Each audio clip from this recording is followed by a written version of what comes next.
Unlike ordinary dreams that fade quickly upon waking, prophetic dreams remain clear, precise, and detailed in memory long afterward.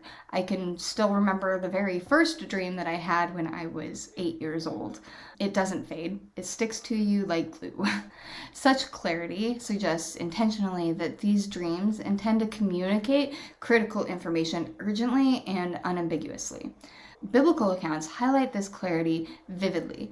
Joseph's dreams regarding Pharaoh's impending famine were detailed, explicit, and actionable.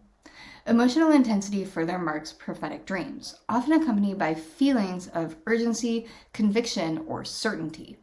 The intensity of emotion underscores the dream's importance, compelling the dreamer towards reflection or immediate action.